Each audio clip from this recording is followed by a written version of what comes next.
3, 2, 1. Audio Jungle. Audio Jungle.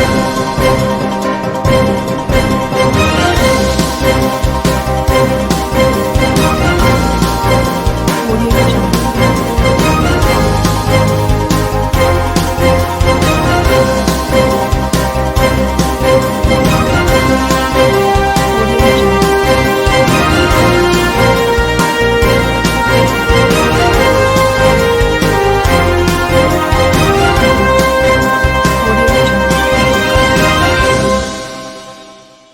नमस्कार, मैं हूं नरेश राघानी और आप देख रहे हैं हॉराइजन न्यूज।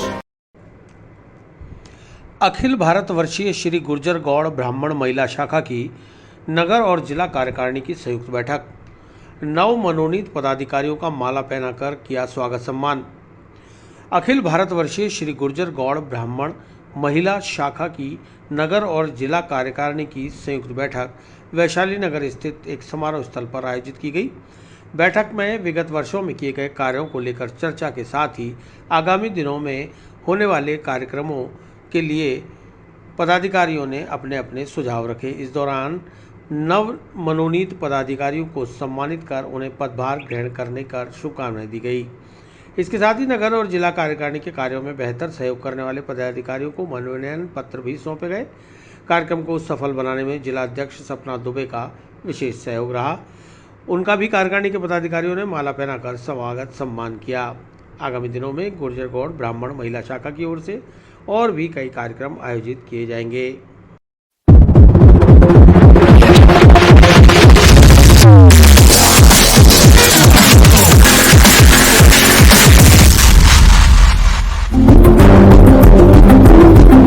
क्या है? आज अखिल भारतीय श्री गुर्जर गौड़ ब्राह्मण महिला महासभा अजमेर में नगर व जिले की संयुक्त बैठक रखी गई, जिसमें अजमेर की लतिका जी शर्मा को प्रदेश महासचिव बनने पर कार्यकारिणी द्वारा साफा माला पहनाकर सम्मान किया गया। बैठक में आज नवनिर्वाचित कार्यकारिणी का भी मनोनयन पत्र प्रदान किए गए और उनका परिचय लिया गया, ताकि तथा बैठक में विगत वर्ष में जो कार्य किए गए उनकी समीक्षा की गई तथा नए वर्ष में क्या कार्य किए जाएंगे उस पर भी चर्चा की गई। आगे हम जो पहले सोचा है वृक्षारोपण जो हमने लिया हुआ है उसको करेंगे, समाज के हर घर को जोड़ेंगे, हर महिला को आगे लाने का वार्ड वाइज हमारी टीम बनेगी। उस बारे में हमने काफी आज सोचा है, विचार किए हैं। सम्राट पृथ्वीराज चौहान राजकीय महाविद्यालय में छात्रों ने एमडीएस यूनिवर्सिटी के नाम 4 सूत्रीय मांग पत्र सौंपा। 13 से 15 सितंबर तक आयोजित होने वाली एसआई परीक्षा के बीच प्रायोगिक परीक्षा न कराने की मांग। सम्राट पृथ्वीराज चौहान राजकीय महाविद्यालय में छात्रों ने कॉलेज परिसर में प्रदर्शन करते हुए सोमवार को महर्षि दयानंद सरस्वती विश्वविद्यालय के नाम कॉलेज प्राचार्य को ज्ञापन सौंपकर प्रायोगिक परीक्षाएं आयोजित न कराने की मांग की है। छात्र संघ अध्यक्ष कुलदीप सिंह खंगारोत ने बताया कि जब जब छात्र बोला है राज सिंहासन डोला है, इसलिए महर्षि दयानंद सरस्वती विश्वविद्यालय अपनी हठधर्मिता को छोड़ छात्र हित की बात करे। जिस वक्त एसआई की परीक्षाएं आयोजित हो रही है उसी वक्त प्रायोगिक परीक्षाएं रखने का क्या औचित समझ से बाहर है। छात्र हितों के साथ खिलवाड़ बर्दाश्त नहीं किया जाएगा। एमडीएस यूनिवर्सिटी को अपने आदेश में बदलाव कर प्रायोगिक परीक्षाओं की तिथि बदलनी होगी। 13 से 15 सितंबर को सब इंस्पेक्टर की परीक्षा होनी है और दूसरी ओर एमडीएस यूनिवर्सिटी प्रायोगिक परीक्षा आयोजित करवाने जा रहा है, जिससे छात्र ज़्यादा परेशान हो रहे हैं। इसलिए 13 से 15 सितंबर को प्रायोगिक परीक्षाएं न करवाई जाए। पिछले सत्र 2020-21 के जिन छात्रों का प्रवेश नहीं हुआ है उनका अभी तक प्रवेश शुल्क रिफंड नहीं किया गया है, जिसे जल्द रिफंड करवाया जाए। सत्र 2021-22 के प्रथम वर्ष में विद्यार्थियों के प्रवेश की रिक्त सीटों को द्वितीय वर्ष में प्रवेश देकर पूर्ण किया जाए। महाविद्यालय में स्थित महाराणा प्रताप सभागार पर जो राजकीय महाविद्यालय अजमेर नाम लिखा हुआ है उसको सम्राट पृथ्वीराज चौहान राजकीय महाविद्यालय कराया जाए। जैसी 4 सूत्रीय मांगों का मांग पत्र सौंपा गया है, ये जल्द ही इन मांगों पर कोई कार्रवाई नहीं हुई तो आगामी दिनों में उग्र आंदोलन किया जाएगा।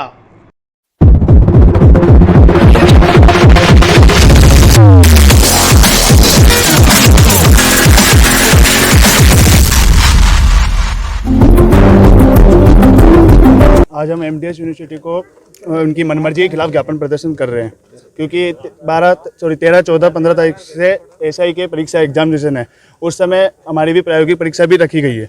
तो हम ये चाहते हैं कि हमारे युवा लोग जो भी है वो मनमर्जी के खिलाफ ये कॉलेज प्रशासन की तरफ कर रहे हैं, आवाज़ उठा रहे हैं। तो इसलिए हम ये चाहते हैं कि हम ये एग्ज़ाम दिया जाए फीस के लिए हाँ ये जबरन वसूली चल रही है।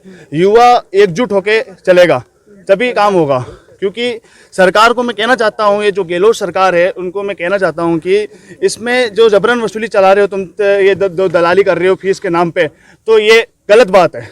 13 तारीख को छात्र क्रांति का आगाज होगा और युवा को कमजोर मत समझो। आज ये छात्र क्रांति का आगाज है, कितने लोग युवा इकट्ठित हो रहे हैं, युवा को कमजोर मत समझो। युवा जब तक नहीं बोला है, जब छात्र बोला है राज सिंहासन डोला है। सोमलपुर रोड मदरसे के सामने फैक्ट्री से 2.25 लाख रुपए और 2 DVR चोरी के आरोपी गिरफ्तार।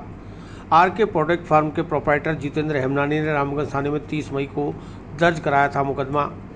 रामगंज थाना अंतर्गत बकरा मंडी के पास स्थित आरके प्रोडक्ट फार्म नामक फैक्ट्री से अज्ञात चोर ताले तोड़कर 1,75,000 रुपये की नकदी सहित CCTV के 2 DVR चुराकर फरार हो गए थे। फैक्ट्री के संचालक जितेंद्र हेमनानी ने 30 मई को रामगंज थाने में अज्ञात चोरों के खिलाफ मुकदमा दर्ज कराया था। रामगंज थाना पुलिस ने रिपोर्ट के आधार पर प्रकरण दर्ज कर अनुसंधान शुरू किया। दौरान अनुसंधान अजमेर शहर में चोरी की वारदातों पर अंकुश लगाने और अपराधियों की गिरफ्तारी के लिए पुलिस टीम का गठन किया गया। रामगंज थाने के हेड कांस्टेबल शीलू कुमार ने बताया कि जिला पुलिस स्पेशल टीम और गठित टीम ने संयुक्त कार्रवाई कर तकनीकी सहायता और CCTV फुटेज के आधार पर आरोपियों की पहचान कर 2 आरोपियों को गिरफ्तार करने में कामयाबी हासिल कर ली है। गिरफ्तार आरोपी सलीम उर्फ कालू बड़ी मस्जिद के पास सोमलपुर का रहने वाला है, तो दूसरा आरोपी आरिफ और कालू मस्जिद के पास चंदवाला सोमलपुर थाना रामगंज का रहने वाला है। दोनों को दस्तयाब कर जब पूछताछ की तो दोनों ने वारदात करना कबूल कर लिया है।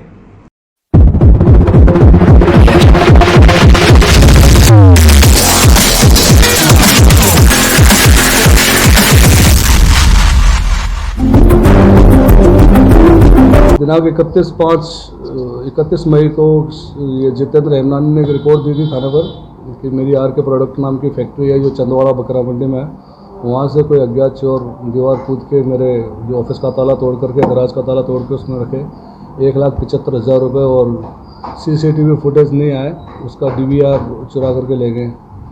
इस पर उन्होंने थाने पर मुकदमा दर्ज कराया था, जिसका अनुसंधान मेरे द्वारा किया जा रहा था। तलाश की गई स्पेशल टीम जगमाल दैया, सुरेश, रामनिवास जी और हेड कांस्टेबल सीताराम, हमारे यहाँ से थाने की टीम में ऋतुराज जी, संदीप, मनीष और धीर सिंह जी शामिल रहे। CCTV फुटेज और दूसरे जो तरीके अपना करके इनकी तलाश की गई, इन्हें चंदवाला सोमलपुर गांव के रहने वाले साबित हुए। इस पर इन्हें सोमलपुर से गिरफ्तार किया। कितने जने हैं? 2 आदमी हैं, इनके पूर्व में भी रिकॉर्ड है, पहले भी इनके नगोजने वगैरह का रिकॉर्ड प्राप्त किया है और अभी आज उनको पेश करेंगे तो हो सकता है और भी रिमांड लेंगे और भी वारदातें खुलने की उम्मीद है। एक का नाम सलीम उर्फ कालू है और दूसरे का नाम आरिफ उर्फ कालू है। तो आरिफ चंदवाड़ा का रहने वाला है और ये सलीम जो सोमलपुर का रहने वाला है। पूछताछ में रिकवरी हुई है और रिमांड लेंगे, आज पेश करके रिकवरी करेंगे और दूसरी वारदातों का भी खुलासा करेंगे। आम आदमी पार्टी ने बेलगाम महंगाई के खिलाफ सड़कों पर उतरकर जताया विरोध। गांधी भवन चौराहे पर प्रधानमंत्री नरेंद्र मोदी और मुख्यमंत्री अशोक गहलोत का फूंका पुतला। आम आदमी पार्टी ने सोमवार को बढ़ती बेलगाम महंगाई के विरोध में केंद्र व राज्य सरकार की अदूरदर्शिता व लचर कार्य प्रणाली पर आक्रोश व्यक्त करते हुए गांधी भवन चौराहे पर प्रधानमंत्री नरेंद्र मोदी और मुख्यमंत्री अशोक गहलोत का पुतला जलाकर अपना आक्रोश जताया। कांग्रेस और भाजपा सरकार द्वारा आम आदमी के हितों पर कुठाराघात करने का आरोप लगाते हुए उन्होंने बताया कि वोट देकर सत्ता सौंपने वाली जनता का दोहन किया जा रहा है। पेट्रोल, डीजल और गैस के दाम बढ़ने से महंगाई इस कदर बढ़ गई है कि आम उपभोक्ता वस्तुओं के दाम भी आसमान छूने लगे हैं। गृहिणियों का घर चलाना मुश्किल हो गया है, लेकिन जहां नेताओं और जनप्रतिनिधियों को सभी सुविधाएं मुफ्त प्राप्त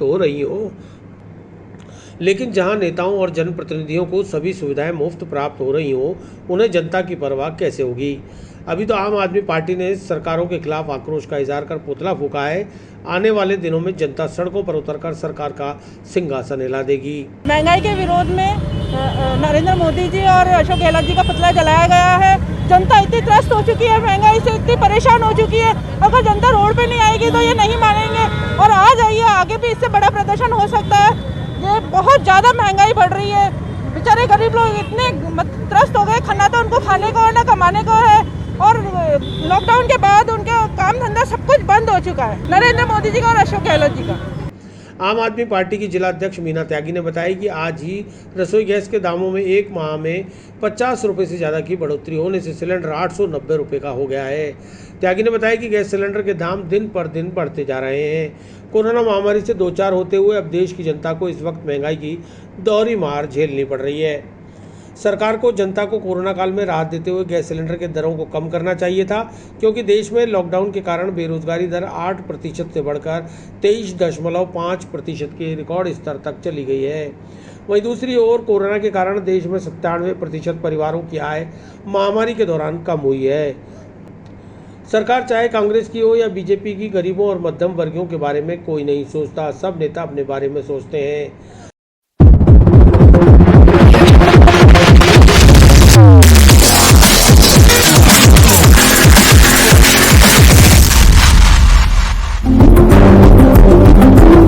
महंगाई को लेके जैसा कि आप लोगों को पता है, दिन पर दिन महंगाई बढ़ती जा रही है। लोग 2 साल में कोरोना का दंश झेल चुके हैं, उसके बावजूद भी महंगाई दर पर दर बढ़ती जा रही है। सिलेंडर के रेट बढ़ चुके हैं, पेट्रोल के रेट बढ़ चुके हैं, डीजल के रेट बढ़ चुके हैं। लोगों के लिए आम जन की सुविधाएं महंगी हो गई है, लेकिन नेताओं के कान पे जूं तक नहीं रेंग रही है। पब्लिक त्रस्त हो रही है महंगाई को लेके, और ये लोग इसमें सब्सिडी जो गैस में मिलती थी वो भी बंद कर दी है कई महीनों से। इसी को लेके हमारा विरोध प्रदर्शन था भारत सरकार और राज्य सरकार के नाम। गहलोत जी का और अशोक जी का पुतला जलाया हम लोगों ने महंगाई को लेके। अगर वो नहीं सुनेंगे तो जनता इस तरह से त्रस्त होगी, तो वो विरोध के लिए सड़कों पर उतरेगी, और अभी नहीं तो आगे और बड़ा विरोध प्रदर्शन हो सकता है अगर सरकार नहीं सुनती है। जिला अध्यक्ष मीना त्यागी ने बताया कि आज पार्टी द्वारा पुतला जलाकर केंद्र सरकार और राज्य सरकार के खिलाफ विरोध प्रदर्शन किया गया है।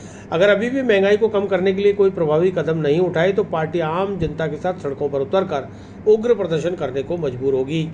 विरोध प्रदर्शन में अजमेर जिला अध्यक्ष मीना त्यागी, चित्तौड़ प्रांत प्रभारी हेमनंदिनी चौहान, अल्पसंख्यक प्रकोष्ठ जिला अध्यक्ष आफाक अली, अजमेर साउथ विधानसभा अध्यक्ष हेमंत गहरवार, महिला शक्ति उपाध्यक्ष विमला वर्मा, जिला सह कोषाध्यक्ष राजेश नायक, टैक्सी टेम्पो चालक अजमेर जिला उपाध्यक्ष दीपक कुमार, प्रीतम, ऋषिदत्त शर्मा, संयम सिंह, एडवोकेट पूनम मेहरा, मालती व अन्य कार्यकर्ता मौजूद रहे। पुष्कर में निःशुल्क होम्योपैथिक चिकित्सा शिविर का आयोजन। रोगियों की संख्या को देखते हुए हर 15 दिन में निःशुल्क परामर्श एवं औषधि वितरण शिविर लगाए जाने का लिया निर्णय। अखिल भारतीय उत्तराखंड आश्रम पारिक कॉलोनी वैष्णव धर्मशाला के पास पुष्कर में निःशुल्क होम्योपैथिक चिकित्सा शिविर का आयोजन रविवार दोपहर 3 से 5 बजे तक किया गया, जिसमें उत्तराखंड पर्वतीय समाज के अध्यक्ष एवं उप निदेशक होम्योपैथिक राजस्थान सरकार जयपुर से सेवानिवृत्त डॉक्टर सुरेंद्र सिंह तड़ागी और डॉक्टर श्रुति तड़ागी द्वारा होम्योपैथिक चिकित्सा पद्धति द्वारा कमर दर्द, साइटिका, पैरों में सूजन, स्लिप डिस्क, सर्वाइकल स्पॉन्डिलाइटिस सहित सभी प्रकार की नसों की बीमारियों से ग्रसित 126 मरीजों को निःशुल्क परामर्श और औषधियाँ समाज के सहयोग से वितरित की गई। रोगियों की संख्या को देखते हुए हर 15 दिन में इसी प्रकार से विभिन्न रोगों के उपचार के लिए निःशुल्क परामर्श और औषधि वितरण शिविर लगाए जाने का भी निर्णय लिया गया।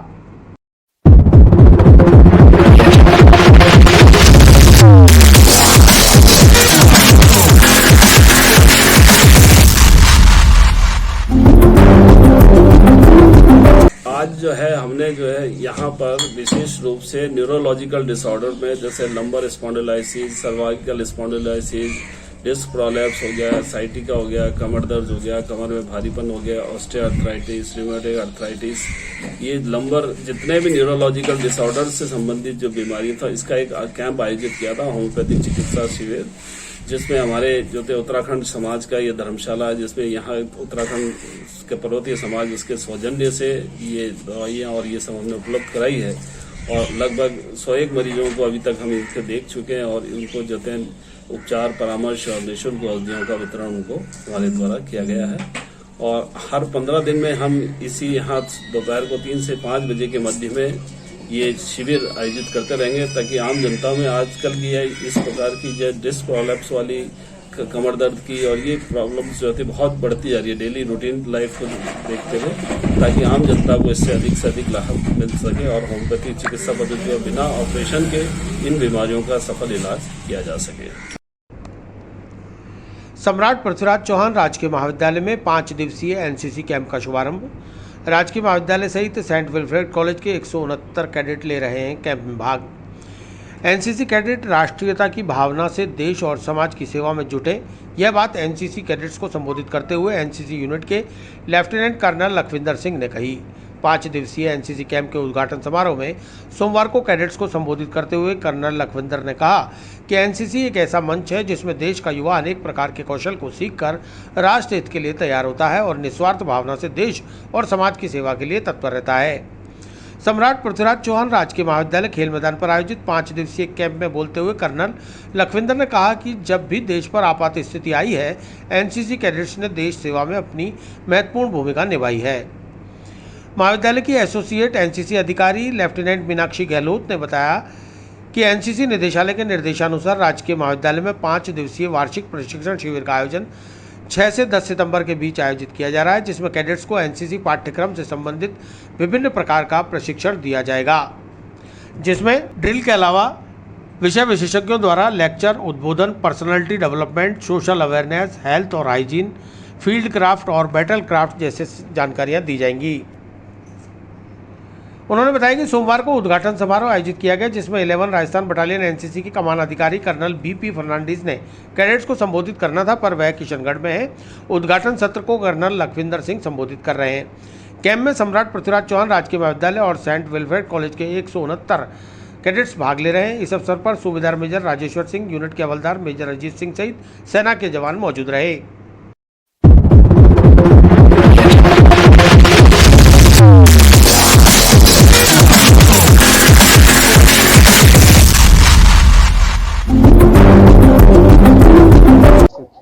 एनसीसी वर्ल्ड का सबसे बड़ा ऑर्गेनाइजेशन है और यहाँ पर जो हम युवा तैयार करते हैं वो कैंप सबसे बड़ा माध्यम होता है, जिसे के अंदर 5 दिवसीय CATC कैंप का आयोजन किया जा रहा है, जो कि आज 6 तारीख से शुरू होकर 10 तारीख तक लगातार किया जाएगा।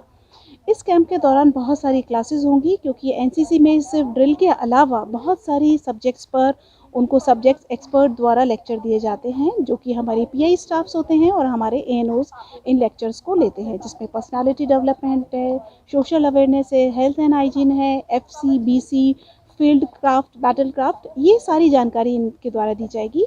आज जो है इस कैंप का इनॉग्रेशन किया गया, शुभारंभ किया गया। इसके अंदर ओपनिंग एड्रेस जो है वो लेफ्टिनेंट कर्नल लखविंदर सिंह जो हैं उनके द्वारा दिया गया। हमारे जो CO साहब हैं, जो कि BP फर्नांडीज सर, वो आज किशनगढ़ में उपस्थित थे। लास्ट डे जो है वहाँ पर कल्चरल एक्टिविटीज़ होंगी, जिसमें हमारे दोनों ऑफिसर्स भी उपस्थित होंगे।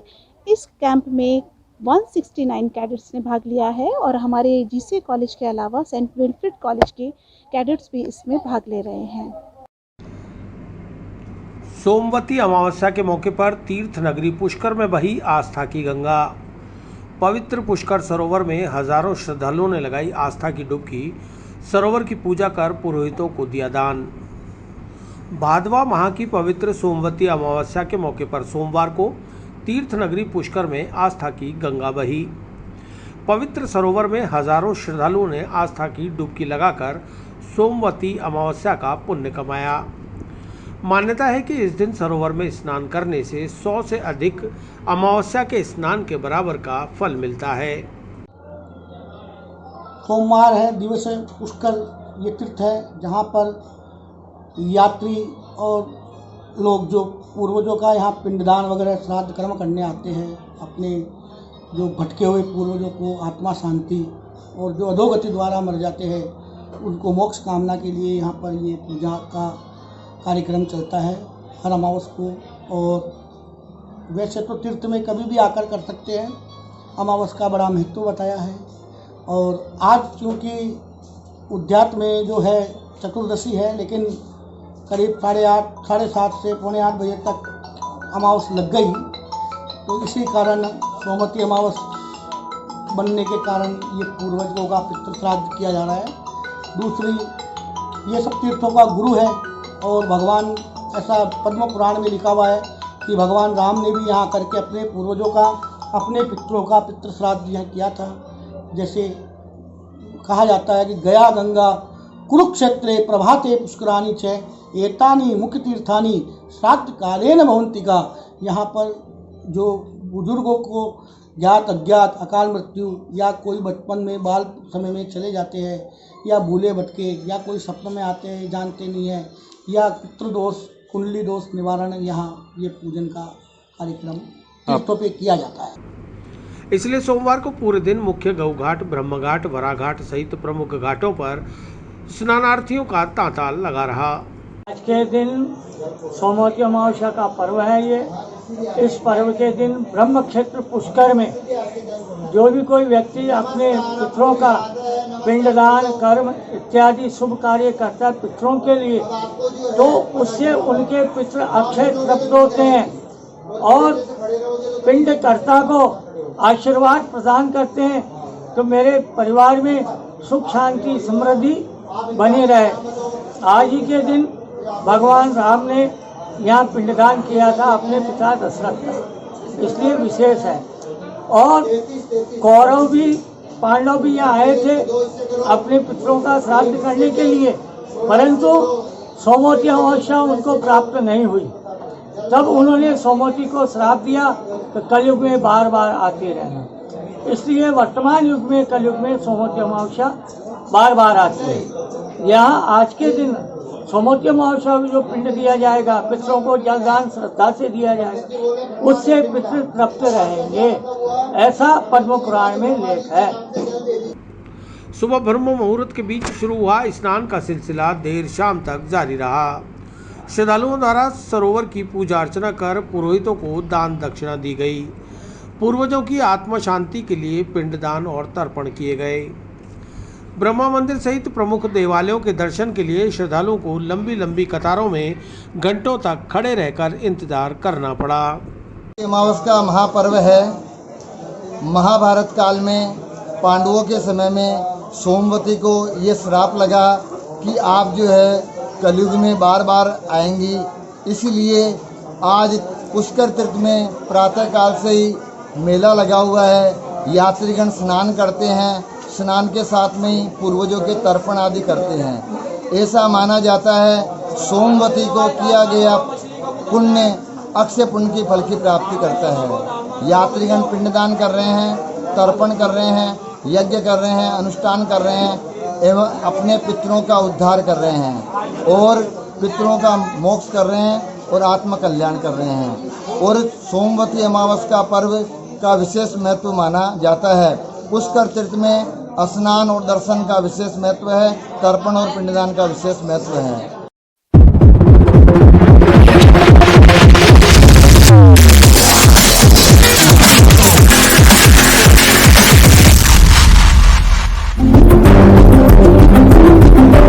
पुष्कर का तीर्थ स्थान है।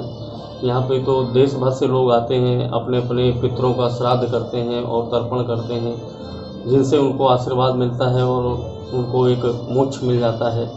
और ये बहुत अच्छा स्थान है मोक्ष प्राप्ति के लिए, तो सभी लोग यहाँ पे आते हैं। अजमेर जिले में मंगलवार को एक दिन में 1,11,000 वैक्सीन की डोज लगाने का लक्ष्य। अजमेर जिले में टीकाकरण की रफ्तार और लक्ष्य दोनों ही प्रदेश में सबसे बेहतर। अजमेर जिले में टीकाकरण की रफ्तार और लक्ष्य दोनों ही प्रदेश में सबसे बेहतर हैं। ये कहना है अजमेर के मुख्य चिकित्सा एवं स्वास्थ्य अधिकारी डॉक्टर के सोनी का। डॉक्टर सोनी सोमवार को मीडिया से बात करते हुए टीकाकरण के लक्ष्य और प्राप्त आंकड़ों को साझा कर रहे थे। उन्होंने बताया कि अजमेर जिले में अब तक 78% लोगों को वैक्सीन की पहली और दूसरी डोज लगाई जा चुकी है। जिले में कुल 20,67,453 डोज लगाई जा चुकी है।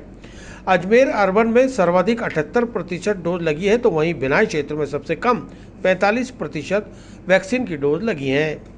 सोनी के मुताबिक मंगलवार को अजमेर जिले में एक दिन में 1,11,000 वैक्सीन की डोज लगाने का लक्ष्य निर्धारित किया गया है, जो सभी के जन सहयोग से पूरा कर लिया जाएगा। उन्होंने बताया कि पूर्व में भी चिकित्सा प्रशासन व जन सहयोग से अर्बन और रूरल क्षेत्रों में लगाए गए शिविरों के माध्यम से वैक्सीनेशन के लक्ष्य को प्राप्त किया गया है। वहीं मंगलवार को भी सभी के सहयोग से लक्ष्य हासिल कर लिया जाएगा।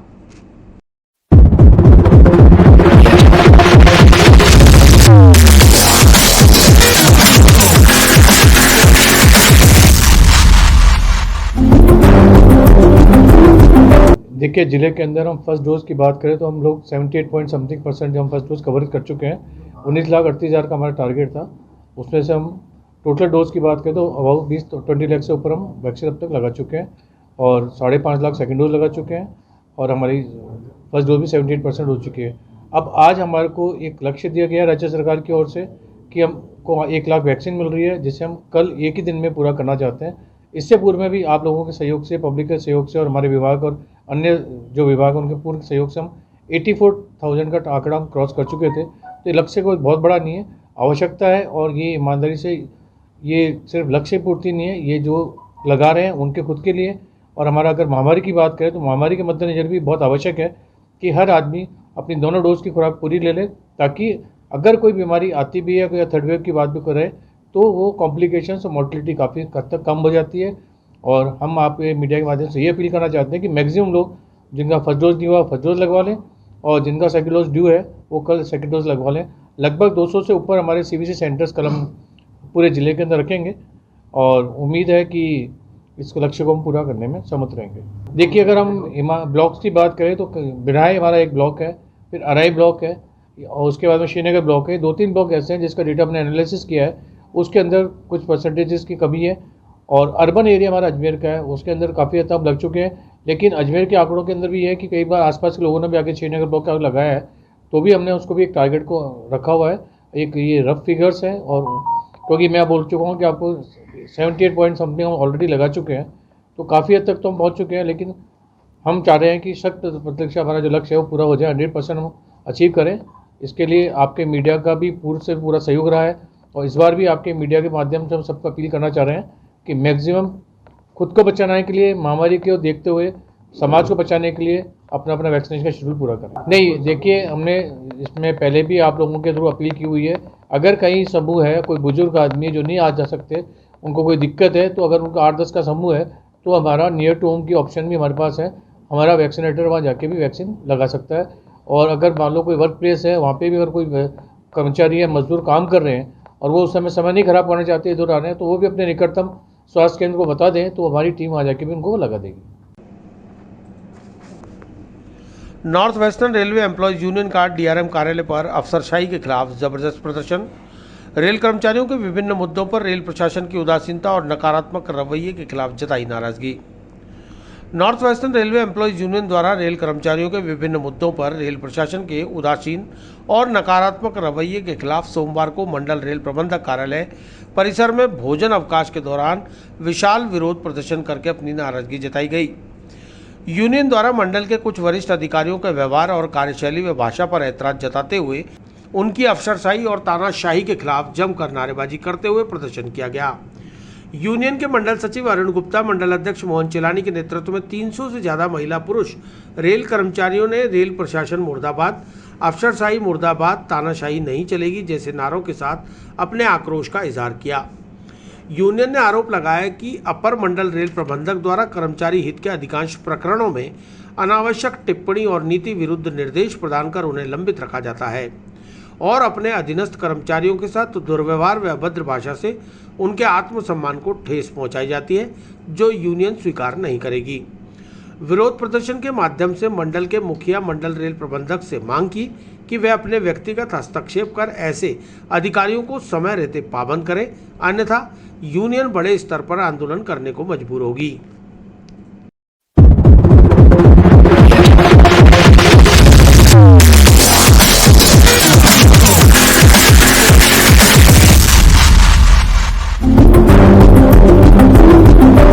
बहुत लंबे समय से, और अगर हम यूं कहें कि कोविड संक्रमण के बाद जो विपरीत परिस्थितियां पैदा हुई थी, उसमें तमाम रेल कर्मचारियों ने पूरे संयम के साथ प्रशासन का सहयोग करने का काम किया, किंतु प्रशासन ने आज कोविड की तमाम सामान्य परिस्थितियां हो जाने के बाद, रेलवे का कामकाज पूरी तरीके से सामान्य हो जाने के बाद, जो अपने तरीके हैं, जो अपनी नीतियां हैं, अधिकारियों ने बदलने का काम नहीं किया है।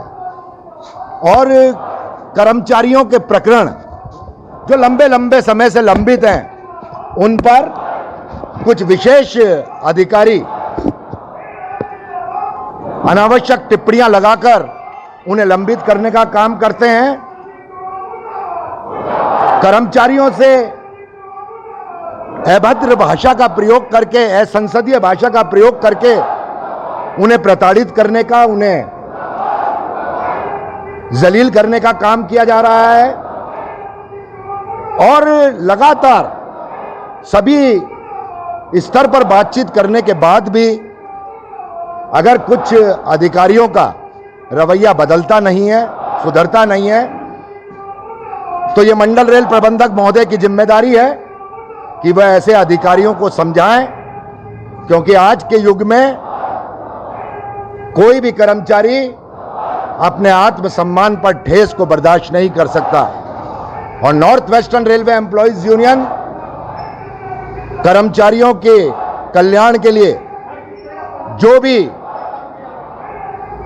मुद्दे हैं उनको समय समय पर उठाती है, और उस पर अगर उदासीन रवैया अपनाया जाता है, नकारात्मक रवैया अपनाया जाता है, उसको लटकाने की कोशिश की जाती है, और उसके बाद अधिकारियों द्वारा अफसरशाही करके, तानाशाही करके, अफसरों द्वारा कर्मचारियों को प्रताड़ित करने का काम किया जाए।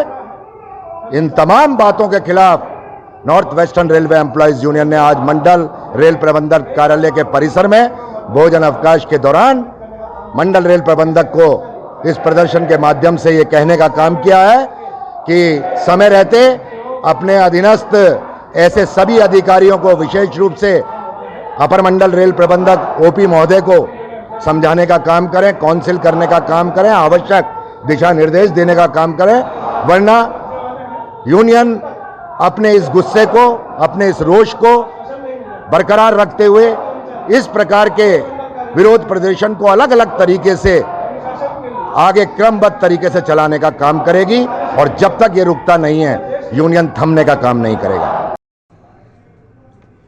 कृष्णगंज थाना पुलिस ने धोखाधड़ी करने वाले 2 आरोपियों को उत्तर प्रदेश से किया गिरफ्तार। फर्जी ट्रांसपोर्टर बनकर लोगों से कर रहे थे धोखाधड़ी। कृष्णगंज थाने में 30 अगस्त को संस्कृति स्कूल के पास रहने वाले परिवादी रामकिशोर यादव ने एक रिपोर्ट दर्ज कराई, जिसमें उन्होंने बताया कि उन्हें ट्रांसपोर्ट से एक माल नसीराबाद से राजकोट भिजवाना था। उनके द्वारा व्हाट्सएप ग्रुप पर जब मैसेज किया तो एक मोबाइल नंबर से उनके पास फ़ोन आया। फ़ोन करने वाले ने अपना नाम अंशुल जैन बताया और 57,000 रुपये में भाड़ा तय हुआ। इसके बाद उसके द्वारा बताए गए अकाउंट में 44,000 रुपये ट्रांसफ़र कर दिए गए, लेकिन उक्त व्यक्ति ने ना तो माल की गाड़ियां रवाना की और ना ही फ़ोन उठाया, जिसके बाद उन्हें अपने साथ धोखाधड़ी होने का अंदेशा हुआ और उन्होंने कृष्णगंज थाने में रिपोर्ट दर्ज कराई। CO north doctor Priyanka Raghuvanshi ने प्रकरण की जानकारी देते हुए बताया कि प्रकरण में मुलजिमान की शीघ्र तलाशी के लिए पुलिस अधीक्षक जगदीश चंद्र शर्मा के द्वारा थाना अधिकारी कृष्णगंज को निर्देशित किया गया और टीम ने कार्रवाई करते हुए 5 सितंबर को धोखाधड़ी के 2 आरोपियों को गाजियाबाद यूपी आम्रपाली फ्लैट से दबिश देकर दस्तयाब कर लिया, जिनसे धोखाधड़ी कर प्राप्त की गई 44,000 रुपये की रकम भी बरामद कर ली गई है।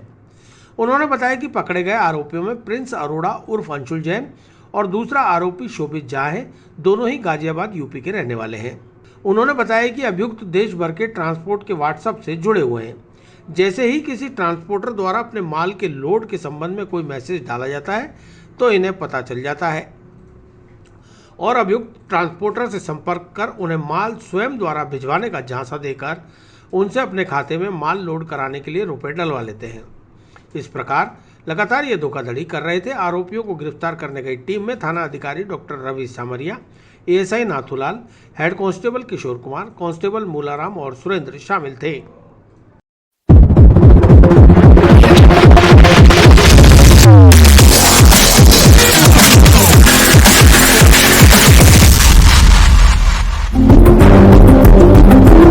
क्या मामला दर्ज हुआ? ये प्रेस कॉन्फ्रेंस जो है वो 420 का एक मुकदमा जो दर्ज हुआ था उसके रिलेशन के अंदर है। यहाँ पर 30 तारीख को कृष्णगंज में रहने वाले रामकिशोर जी ने एक मुकदमा दिया था कि एक ट्रांसपोर्टर्स का व्हाट्सएप ग्रुप है जिसके थ्रू उन्होंने एक ऑर्डर प्लेस किया माल को यहाँ पर लाने का, लेकिन उस व्यक्ति ने 44,000 रुपीज़ यानी 44,000 रुपये जो हैं वो ट्रांसफ़र भी कर लिया और उसके बाद उनका फ़ोन उठाना बंद कर दिया और ना तो वो माल भेज रहा है ना वो फ़ोन उठा रहा है। इसके ऊपर 420 का मुकदमा जो है वो पंजीकृत किया गया इसके अंदर, और उसके अंदर हम लोगों ने लीड लेते हुए डेटा माइनिंग जितनी भी थी उसको करते हुए 2 जनों को गिरफ्तार किया है। ये दोनों अभी गाज़ियाबाद में रहते हैं। एक का नाम है प्रिंस अरोड़ा उर्फ अंशुल जैन। अंशुल जैन नाम से ये जनरली ग्रुप के अंदर जुड़ता था, और दूसरे का नाम है शोभित झा। ये दोनों बदायूं यूपी के रहने वाले हैं और अभी गाज़ियाबाद के अंदर रह रहे हैं। इन दोनों को इस मुकदमे में गिरफ्तार किया गया। जैसे ये मुकदमा और इसके बाद में इनकी जितनी बातचीत तो उस पर 22,000 उसने उस पर ट्रांसफ़र कर दिए, और उसके बाद से फिर ये बिल्कुल गायब हो गए थे वहाँ से। उसके बाद जब इनको गिरफ्तार किया गया, इनकी जो जामा तलाशी है उसके अंदर से हमें 22,000 रुपये 22 से 24,000 के रुपए और जो हैं वो बरामद हुए, जिसके ऊपर वो भी इनके अंदर जब्त कर लिए गए हैं। इस टीम के अंदर डेटा माइनिंग के अंदर रवीश और किशोर हेड कांस्टेबल जो है उनकी महती भूमिका रही है, और उसको पकड़ के लेके आने के लिए एएसआई नाथुर। अभी तो इन 2 का ही नाम सामने आया है। व्हाट्सएप ग्रुप से भी यही 2 जने जो हैं वो जुड़े हुए पाए गए हैं। आगे जैसा भी रहता है इनके फ़ोन वगैरह में अगर कोई और अपडेट होती है, अभी तक ऐसा कोई चीज़ सामने नहीं आई है। बाकी फिर रिकॉर्ड वगैरह और मंगवा के कार्रवाई की जाएगी, क्योंकि इनका रिकॉर्ड गाज़ियाबाद और बदायूं दोनों जगह से आएगा, तो उसमें थोड़ा सा टाइम लगेगा। पुष्कर के रेतीले धोरों में नहीं थम रही दुर्घटनाएं। थार जीप पलटने से गुजरात के 9 पर्यटक घायल। पुष्कर के रेतीले धोरों में पर्यटकों से भरी थार जीप पलटने से 9 लोग घायल हो गए। इनमें से 3 की हालत गंभीर बनी हुई है। घटना की जानकारी मिलते ही थाना अधिकारी महावीर शर्मा पुलिस जाब्ते के साथ अस्पताल पहुंचे। जानकारी के अनुसार सोमवार सुबह जीप चालक 9 पर्यटकों को डेजर्ट सफारी कराने ले जा रहा था। इस दौरान मोतीसर रोड पर तेज गति होने के कारण जीप बेकाबू हो गई और पलटा खा गई। जीप में सवार राजकोट गुजरात से आए पर्यटक हादसे का शिकार हो गए। हादसा इतना बड़ा था कि उसमें सवार गुजरात के सभी 9 पर्यटक उल्ताफ, फरीना, समीरा, मुमताज, मोहम्मद कैफ, शाबाना, रोशन, तोहरा बुरी तरह घायल हो गए। आनंद फानन में उन्हें अस्पताल ले जाया गया, जहां 6 घायलों का तो इलाज शुरू कर दिया गया, लेकिन 3 घायलों को हालत नाजुक होने पर अजमेर रेफर किया गया। बता दें कि डेजर्ट सफारी के दौरान जीप चालक लापरवाही पूर्वक वाहन चलाते हैं, जिससे आए दिन हादसे हो रहे हैं। पुलिस भी डेजर्ट सफारी संचालकों व जीप चालकों को धीमी गति से वाहन चलाने के लिए पाबंद करने की कार्रवाई कर खानापूर्ति करती रही है, जिसका परिणाम है कि हादसे नहीं थम रहे।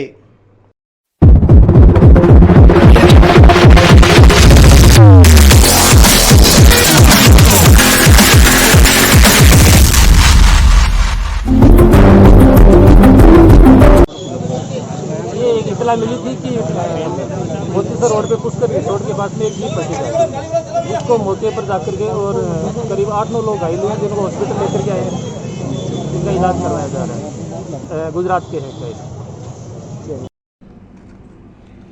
खानाबदोश युवती से दुष्कर्म के आरोपी को 10 साल कठोर कारावास व 75,000 के अर्थदंड से किया दंडित। पॉक्सो कोर्ट संख्या 2 के न्यायाधीश ने पंजाब निवासी आरोपी राकेश को सुनाई सजा। 6 नवंबर 2018 को तोपदड़ा रेलवे फाटक के पास झाड़ियों में एक खानाबदोश महिला के साथ दुष्कर्म करने वाले पंजाब निवासी आरोपी को सोमवार को पॉक्सो कोर्ट संख्या 2 के न्यायाधीश राजेश चंद्र गुप्ता ने 10 साल कठोर कारावास की सजा और 75,000 रुपये के अर्थदंड से दंडित किया है। पॉक्सो कोर्ट के विशिष्ट लोक अभियोजक विक्रम सिंह शेखावत ने जानकारी देते हुए बताया कि आरोपी पंजाब निवासी राकेश ने पीड़िता खानाबदोश महिला को तोपदड़ा रेलवे फाटक के पास झाड़ियों में ले जाकर उससे दुष्कर्म किया। इस दरमियान वहां से गुजर रहे एक राहगीर ने उसे देख लिया और उसे पकड़कर जीआरपी पुलिस के हवाले कर दिया। जीआरपी ने राकेश के खिलाफ पॉक्सो एक्ट व धारा 370 में आरोप दर्ज कर चार्जशीट पेश की, जिसमें आज पॉक्सो कोर्ट संख्या 2 के न्यायाधीश राजेश चंद्र गुप्ता ने सजा का ऐलान किया है। इस मामले में अदालत के समक्ष 23 दस्तावेज और 11 गवाह प्रस्तुत किए गए।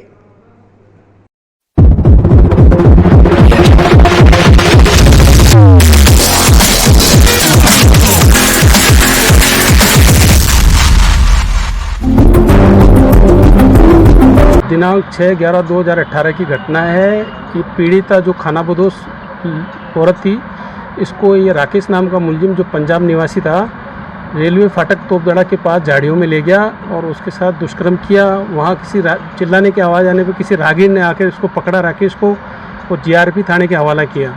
फिर जीआरपी ने इस पर मुकदमा दर्ज किया, जिस पर पूरा अनुसंधान करके चार्जशीट पेश की कोर्ट में। और आज पोक्सो संख्या 2 श्री राजीव चंद्र गुप्ता जी ने एक अहम फैसला सुनाया है इसमें मुलजिम राकेश को 10 साल का कठोर कारावास धारा 376 में और धारा 367 के अंदर 366 में 7 साल का कठोर कारावास व 75,000 रुपये जुर्माने से दंडित किया है। इसमें टोटल 11 गवाह व 28 दस्तावेज प्रदर्शित हुए और कोर्ट ने बड़ा ही इस पर एक रुख भी लिखा है कि इस तरह के जो समाज में अपराध हो रहे हैं बलात्कार वाले, और जिस पर को देखते हुए गंभीरता से लेते हुए इस पर कठोर कारावास। ये पंजाब निवासी है, पंजाब का रहने वाला है, पंजाब का। विस्तार से पढ़ने के लिए लॉगिन करें horizonhin.com, सच के साथ।